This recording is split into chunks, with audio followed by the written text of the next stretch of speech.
My mouth felt full of sawdust. My lips stuck together in the corners.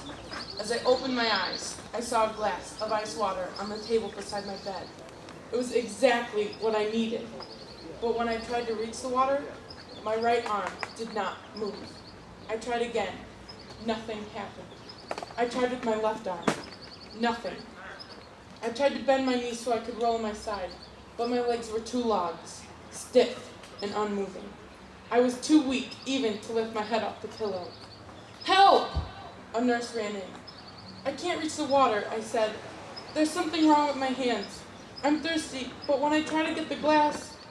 "Hush," she said. She lifted the glass and slipped a straw between my lips. "There you are. Have your drink." I took only a sip. "What's wrong with my arms and legs?" I asked. "Why can't I move?" "You have polio," she said, as if that explained everything. Why do bad things happen to good people? Does someone deserve the punishment of losing a loved one, of being rejected, of contracting a debilitating disease? The answer is no, but this is a common question for those suffering. This piece describes the trials of being diagnosed with polio, losing all hope, and eventually regaining her life. Small Steps by Peg Carrot. Days and nights blurred together. My parents came in, wearing hospital gowns, gloves, and masks. As they stood beside my bed, I saw fear in their eyes. I realized they were allowed into the isolation ward now, when they had not been earlier. Because I was so sick, the doctors weren't sure if I would live. I was glad to have them there, though they were not allowed to touch me and could stay only a few minutes. Always, in the past, they had made everything all right for me. I felt safer knowing that they were in the room. I still had a fever. I ached all over. My throat hurt, and I couldn't shift position in bed without help. Periodically, a nurse turned me from my side to my back, and later to my other side.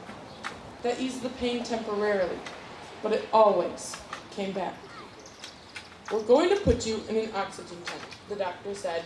It was the same doctor who had told me about bulbar polio. Was it the same day? The same week? I didn't know if I had slept 5 minutes or a month. "We hope the oxygen will keep you breathing on your own," he continued. "If not, a respirator will help you." I looked where he pointed, and a wave of horror poured over me as I realized respirator was another name for what was popularly called an iron lung. I had seen pictures of people in iron lungs before. The tube-shaped machine completely enclosed the patient's body. Only the head stuck out.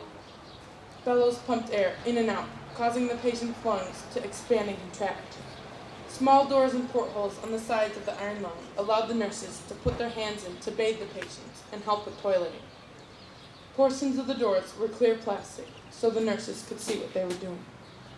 Some patients stayed in iron lungs for the rest of their lives, never again breathing by themselves. I thought it would be like being put in a coffin while you were still alive. Now, an iron lung loomed beside my bed, hoses hanging like tentacles, a gray octopus ready to swallow me at any moment. As I imagined my future in an iron lung, tears of despair rolled down my cheeks. I could not raise my hand to wipe them away, and they ran into my ears.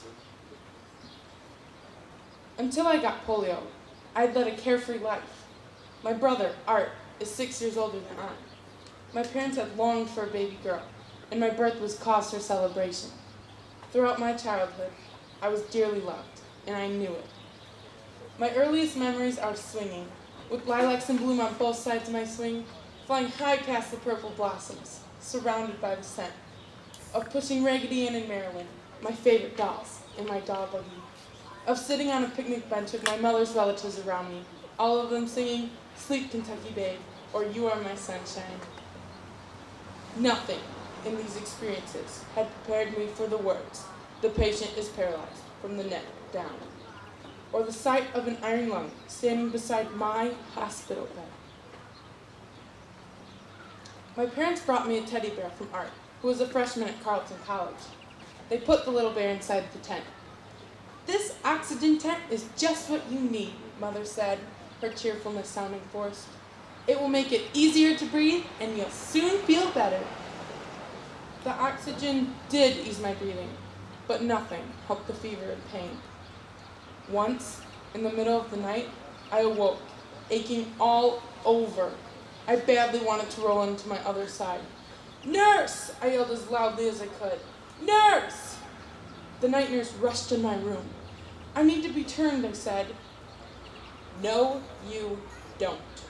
She stood beside my bed, hands on her hips, and glared at me.